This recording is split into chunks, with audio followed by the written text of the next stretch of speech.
ਛਾਤੀ ਵਿੱਚ ਸ਼ਕਤੀ ਬਾਣ ਲੱਗਣ ਨਾਲ ਸ਼੍ਰੀ ਲਛਮਣ ਜੀ ਦਾ ਚਿਹਰਾ ਵੀ ਕੁਮਲਾ ਗਿਆ ਹੋਵੇਗਾ, ਪਰ ਗੁਰਚਰਨ ਦਾ ਚਿਹਰਾ ਸ਼੍ਰੀ ਲਛਮਣ ਜੀ ਨਾਲੋਂ ਵੀ ਵੱਧ ਕੁਮਲਾ ਗਿਆ ਜਦ ਉਹਨੇ ਇਹ ਸੁਣਿਆ ਕਿ ਉਹਨਾਂ ਦੇ ਘਰ 5ਵੀਂ ਕੰਨਿਆ ਨੇ ਜਨਮ ਲਿਆ ਹੈ।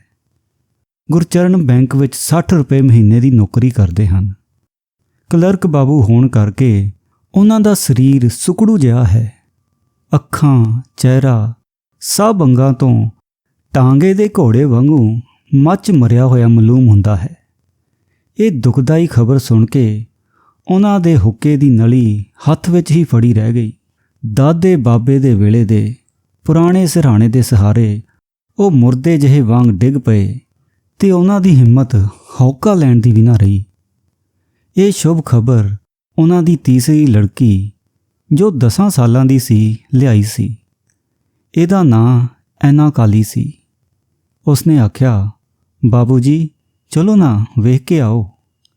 ਗੁਰਚਰਨ ਨੇ ਉਸਦੇ ਚਿਹਰੇ ਵੱਲ ਵੇਖ ਕੇ ਆਖਿਆ, ਬੇਟੀ ਇੱਕ ਗਲਾਸ ਪਾਣੀ ਤਾਂ ਲੈ ਆ, ਮੈਂ ਪੀਣਾ ਹੈ। ਲੜਕੀ ਪਾਣੀ ਲੈਣ ਚਲੀ ਗਈ। ਉਹਦੇ ਚਲੇ ਜਾਣ ਪਿੱਛੋਂ ਗੁਰਚਰਨ ਨੂੰ ਸਭ ਤੋਂ ਪਹਿਲਾਂ ਸੌਰੀ ਦੇ ਕਈ ਤਰ੍ਹਾਂ ਦੇ ਖਰਚਾਂ ਦਾ ਚੇਤਾ ਆਇਆ। ਫਿਰ ਜਿੱਦਾਂ ਭੀੜ ਹੋਣ ਤੇ ਗੱਡੀ ਸਟੇਸ਼ਨ ਤੇ ਆਉਂਦਿਆਂ ਹੀ ਬਰਡ ਕਲਾਸ ਦੀਆਂ ਸਵਾਰੀਆਂ ਆਪਣਾ ਲਟਾ ਪਟਾ ਲੈ ਕੇ ਦਬਾ ਸੱਟ ਵਿੱਚ ਚੜ੍ਹ ਆਉਂਦੀਆਂ ਹਨ, ਇਸੇ ਤਰ੍ਹਾਂ ਉਹਦੇ ਦਿਮਾਗ ਵਿੱਚ ਸੋਚਾਂ ਦਾ ਹੜ੍ਹ ਆ ਗਿਆ। ਯਾਦ ਆ ਗਿਆ ਕਿ ਪਿਛਲੇ ਸਾਲ ਦੂਜੀ ਕੰਨਿਆ ਦੇ ਵਿਆਹ ਤੇ ਆਪਣਾ ਇੱਕ ਪਿਓ ਦਾਦੇ ਦਾ 2 ਮੰਜ਼ਿਲਾ ਮਕਾਨ ਗਹਿਣੇ ਪਾਉਣਾ ਪੈ ਗਿਆ ਸੀ। ਇਸ ਦਾ ਅਜੇ 6 ਮਹੀਨਿਆਂ ਦਾ ਵਿਆਜ ਬਾਕੀ ਸੀ।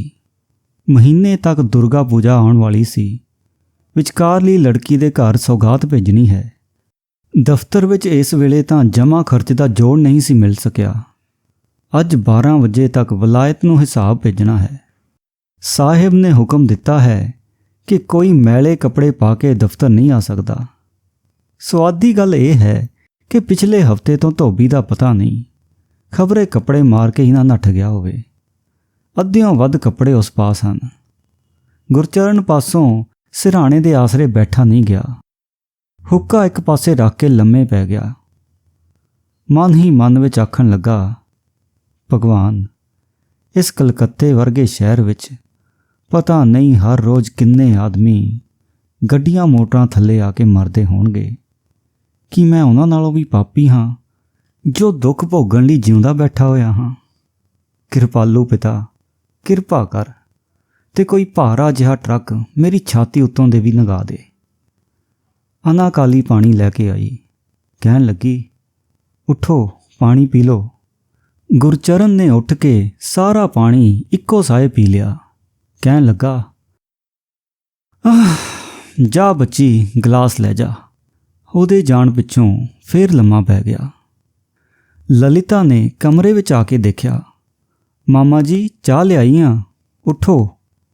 ਚਾਹ ਦਾ ਨਾਂ ਸੁਣ ਕੇ ਗੁਰਚਰਨ ਇੱਕ ਵਾਰੀ ਫੇਰ ਉੱਠ ਬੈਠਾ। ਲਲਿਤਾ ਦੇ ਮੂੰਹ ਵੱਲ ਵੇਖ ਕੇ ਉਹਦੀ ਅੱਧੀ ਅੱਗ ਬੁਝ ਗਈ। ਕਹਿਣ ਲੱਗਾ, ਰਾਤ ਜਾਗਦੀ ਰਹੀ ਆ ਬੱਚੀ, ਜਰਾ ਮੇਰੇ ਕੋਲ ਬਹਿ ਜਾ।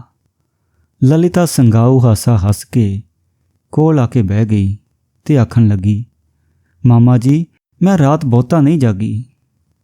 ਇਸ ਦੁੱਖ ਦਰਦ ਦੇ ਭਾਰੀ ਬੋਝ ਥੱਲੇ ਦਬਾਏ ਹੋਏ ਕੌਣ ਖਾਦੇ ਆਦਮੀ ਦੀ ਹਾਲਤ ਨੂੰ ਇਸ ਲੜਕੀ ਤੋਂ ਵੱਧ ਕੋਈ ਨਹੀਂ ਸਮਝਦਾ। ਇਹਦੇ ਹਿਰਦੇ ਵਿੱਚ ਛਿਪੇ ਹੋਏ ਚਿੰਤਾ ਦੇ ਰੋਗ ਨੂੰ ਇਹੋ ਹੀ ਜਾਣਦੀ ਹੈ। ਗੁਰਚਰਨ ਨੇ ਆਖਿਆ, ਨਾ ਸਹੀ ਤੂੰ ਉੱਦਾਂ ਹੀ ਮੇਰੇ ਕੋਲ ਬਹਿ ਜਾ। ਲਲਿਤਾ ਦੇ ਪਾਸ ਬਹਿਣ ਤੇ ਗੁਰਚਰਨ ਨੇ ਉਸਦੇ ਮੱਥੇ ਤੇ ਹੱਥ ਰੱਖ ਕੇ ਆਖਿਆ, ਆਪਣੀ ਇਸ ਧੀ ਨੂੰ ਜੇ ਰਾਜੇ ਦੇ ਘਰ ਮੰਗ ਸਕਦਾ ਤਾਂ ਸਮਝਦਾ ਕਿ ਮੈਂ ਇੱਕ ਚੰਗਾ ਕੰਮ ਕੀਤਾ ਹੈ। ਲਲਿਤਾ ਸਿਰ ਨੀਵਾਂ ਕਰਕੇ ਚਾਹ ਪਾਉਣ ਲੱਗ ਪਈ। ਗੁਰਬਚਨ ਆਖਣ ਲੱਗਾ, ਕਿਉਂ ਧੀਏ, ਤੈਨੂੰ ਇਸ ਦੁਖੀ ਮਾਮੇ ਦੇ ਘਰ ਆ ਕੇ ਰਾਤ ਦਿਨ ਮਿਹਨਤ ਹੀ ਕਰਨੀ ਪੈਂਦੀ ਹੈ ਨਾ? ਲਲਿਤਾ ਨੇ ਸਿਰ ਹਿਲਾ ਕੇ ਆਖਿਆ, ਮਾਮਾ ਜੀ ਮੈਂ ਕੋਈ ਇਕੱਲੀ ਕੰਮ ਨਹੀਂ ਕਰਦੀ, ਸਾਰੇ ਲੋਕੀ ਕਰਦੇ ਨੇ। ਹੁਣ ਗੁਰਚਰਨ ਦੇ ਬੁੱਲ੍ਹਾਂ ਤੇ ਥੋੜਾ ਹਾਸਾ ਆ ਗਿਆ। ਚਾਹ ਪੀਂਦਿਆਂ ਹੋਇਆ ਕਹਿਣ ਲੱਗਾ, ਅੱਛਾ ਲਲਿਤਾ ਅੱਜ ਰੋਟੀ ਦਾ ਕੀ ਬਣੇਗਾ? ਲਲਿਤਾ ਨੇ ਮੂੰਹ ਚੁੱਕ ਕੇ ਆਖਿਆ, ਮਾਮਾ ਮੈਂ ਬਣਾਉਂਗੀ। ਗੁਰਚਰਨ ਨੇ ਹੈਰਾਨ ਹੋ ਕੇ ਪੁੱਛਿਆ, ਤੂੰ ਕਿੱਦਾਂ ਬਣਾਏਂਗੀ ਧੀਏ? ਤੈਨੂੰ ਕੀ ਬਣਾਉਣਾ ਆਉਂਦਾ ਹੈ? ਸਭ ਕੁਝ ਆਉਂਦਾ ਹੈ ਮਾਮਾ ਜੀ, ਮੈਂ ਭਾਬੀ ਪਾਸੋਂ ਸਭ ਸਿੱਖ ਲਿਆ ਹੈ। ਗੁਰਚਰਨ ਨੇ ਚਾਹ ਦਾ ਗਲਾਸ ਥੱਲੇ ਰੱਖ ਕੇ ਆਖਿਆ, ਸੱਚੀ? ਸੱਚੀ, ਮੈਂ ਤਾਂ ਕਈ ਵਾਰੀ ਰਸੋਈ ਕਰ ਚੁੱਕੀ ਹਾਂ। ਇਹ ਆਖ ਕੇ ਉਹਨੇ ਨੀਵੀਂ ਪਾ ਲਈ। ਉਹਦੇ ਝੁਕੇ ਹੋਏ ਸਿਰ 'ਤੇ ਹੱਥ ਰੱਖ ਕੇ ਗੁਰਚਰਨ ਨੇ ਆਸ਼ੀਰਵਾਦ ਦਿੱਤਾ। ਉਹਦੀ ਇੱਕ ਭਾਰੀ ਚਿੰਤਾ ਹਟ ਗਈ। ਇਹਦਾ ਮਕਾਨ ਗਲੀ ਦੇ ਉੱਤੇ ਹੀ ਹੈ।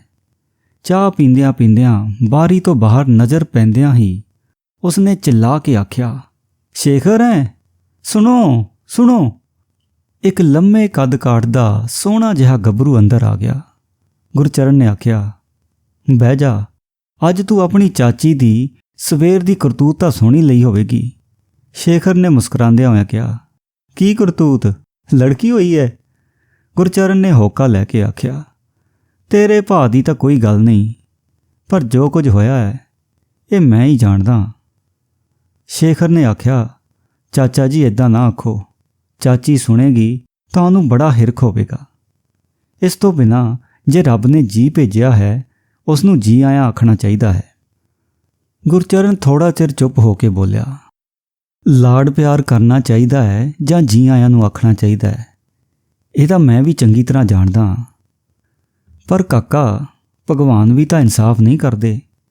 ਮੈਂ ਗਰੀਬ ਹਾਂ, ਮੇਰੇ ਘਰੇ ਕੁੜੀਆਂ ਦੀ ਧਾੜ ਕਿਉਂ? ਰਹਿਣ ਦਾ ਮਕਾਨ ਤਾਂ ਤੇਰੇ ਪਿਓ ਪਾਸ ਗਹਿਣੇ ਰੱਖ ਚੁੱਕਾ ਹਾਂ। ਪਰ ਕੋਈ ਗੱਲ ਨਹੀਂ, ਇਹਦਾ ਮੈਨੂੰ ਕੋਈ ਦੁੱਖ ਨਹੀਂ।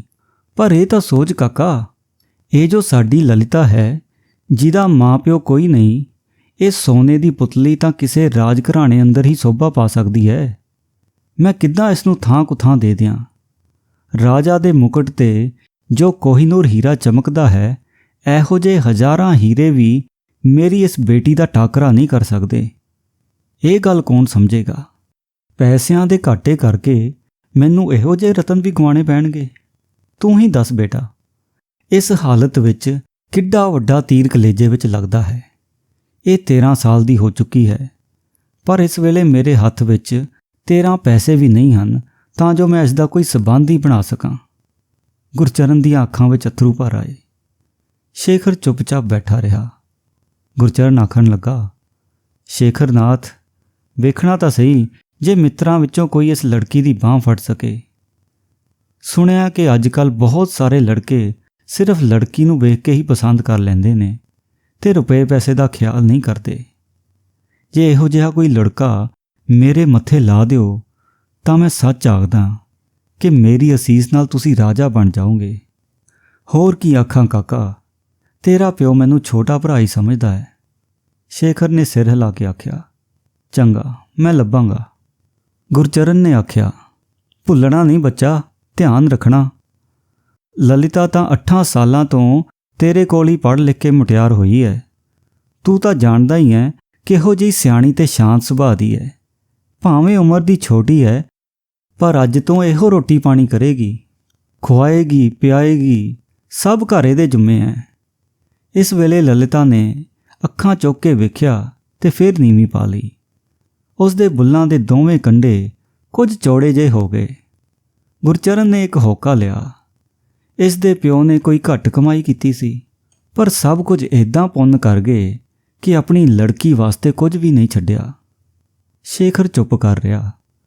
ਗੁਰਚਰਨ ਆਪਣੇ ਆਪ ਹੀ ਕਹਿਣ ਲੱਗਾ, ਇਹ ਵੀ ਕਿੱਦਾਂ ਕਿਹਾ ਜਾਏ ਕਿ ਕੁਝ ਨਹੀਂ ਛੱਡ ਗਏ। ਉਹਨਾਂ ਜਿੰਨੇ ਦੁਖੀਆਂ ਦੇ ਦੁੱਖ ਦੂਰ ਕੀਤੇ ਹਨ, ਸਭ ਦਾ ਫਲ ਵੀ ਤਾਂ ਇਸ ਧੀ ਲਈ ਹੀ ਛੱਡ ਗਏ ਨੇ। ਨਹੀਂ ਤਾਂ ਐਡੀ ਛੋਟੀ ਉਮਰ ਵਿੱਚ ਲੜਕੀ ਇਹੋ ਜਿਹੀ ਸੁਗੜ ਹੋ ਸਕਦੀ ਸੀ? ਤੂੰ ਹੀ ਸੋਚ ਕੇ ਦੱਸ, ਠੀਕ ਹੈ ਕਿ ਨਹੀਂ? ਸ਼ੇਖਰ ਹੱਸ ਪਿਆ ਤੇ ਕੋਈ ਜਵਾਬ ਨਾ ਦਿੱਤਾ। ਉਹ ਉੱਠਣ ਲੱਗਾ ਤਾਂ ਗੁਰਚਰਨ ਨੇ ਪੁੱਛਿਆ, ਐਨੇ ਸਵੇਰੇ ਕਿੱਧਰ ਚੱਲੇ ਹੋ? ਸ਼ੇਖਰ ਨੇ ਆਖਿਆ, ਬੈਰਿਸਟਰ ਦੇ ਘਰ ਇੱਕ ਮੁਕੱਦਮਾ ਹੈ। ਇਹ ਆਖ ਕੇ ਉਹ ਉੱਠ ਖਲੋਤਾ। ਗੁਰਬਚਨ ਨੇ ਫਿਰ ਇੱਕ ਵਾਰੀ ਯਾਦ ਕਰਵਾ ਕੇ ਆਖਿਆ, ਜ਼ਰਾ ਧਿਆਨ ਰੱਖ ਕਾਕਾ, ਲਲਿਤਾ ਵੇਖਣ ਵਿੱਚ ਕੁਝ ਪੱਕੇ ਰੰਗ ਦੀ ਜ਼ਰੂਰ ਹੈ, ਪਰ ਇਹੋ ਜਿਹੀਆਂ ਅੱਖੀਆਂ, ਇਹੋ ਜਿਹਾ ਚਿਹਰਾ, ਇਹੋ ਜਿਹੀ ਮੁਸਕਰਾਹਟ, ਐਨੀ ਦਇਆ ਭਰਪੂਰ ਲੜਕੀ ਦੁਨੀਆ ਵਿੱਚ ਢੂੰਡਿਆਂ ਵੀ ਨਹੀਂ ਮਿਲੇਗੀ। ਸ਼ੇਖਰ ਸਿਰ ਹਿਲਾਉਂਦਾ ਤੇ ਹੱਸਦਾ ਹੋਇਆ ਬਾਹਰ ਚਲਾ ਗਿਆ। ਇਸ ਮੁੰਡੇ ਦੀ ਉਮਰ 25-26 ਵਰ੍ਹੇ ਦੀ ਹੋਵੇਗੀ। MA ਪਾਸ ਕਰਕੇ ਅਜੇ ਤੱਕ ਹੋਰ ਪੜ੍ਹ ਲਿਖ ਰਿਹਾ ਸੀ। ਪਿਛਲੇ ਸਾਲ ਤੋਂ ਅਟਾਰਨੀ ਹੋਇਆ ਹੈ। ਇਹਦੇ ਪਿਤਾ ਨਵੀਨ ਚੰਦਰ ਗੁੜ ਦੇ ਕੰਮ ਵਿੱਚ ਲੱਖਪਤੀ ਹੋ ਕੇ ਹੁਣ ਕੁਝ ਸਾਲਾਂ ਤੋਂ ਘਰ ਬੈਠੇ ਹੀ ਵਪਾਰ ਦਾ ਕੰਮ ਕਰ ਰਹੇ ਨੇ। ਵੱਡਾ ਲੜਕਾ ਅਨਵਾਸ ਚੰਦਰ ਵਕੀਲ ਹੈ। ਛੋਟਾ ਸ਼ੇਖਰ ਅਟਾਰਨੀ ਹੋ ਗਿਆ ਹੈ। ਇਹਨਾਂ ਦਾ 3 ਮੰਜ਼ਿਲਾ ਮਕਾਨ ਮੁਹੱਲੇ ਵਿੱਚ ਸਭ ਤੋਂ ਉੱਚਾ ਹੈ। ਗੁਰਚਰਨ ਦੀ ਛੱਤ ਤੇ ਉਸ ਦੀ ਛੱਤ ਦੋਵੇਂ ਮਿਲੀਆਂ ਹੋਣ ਕਰਕੇ ਦੋਹਾਂ ਪਰਿਵਾਰਾਂ ਵਿੱਚ ਪੱਕੀ ਮਿੱਤਰਤਾ ਹੋ ਗਈ ਹੈ। ਘਰ ਦੀਆਂ ਜਨਾਨੀਆਂ ਇਸ ਛੱਤ ਤੋਂ ਹੀ ਇੱਕ ਦੂਜੇ ਵੱਲ ਆਉਂਦੀਆਂ ਜਾਂਦੀਆਂ ਹਨ।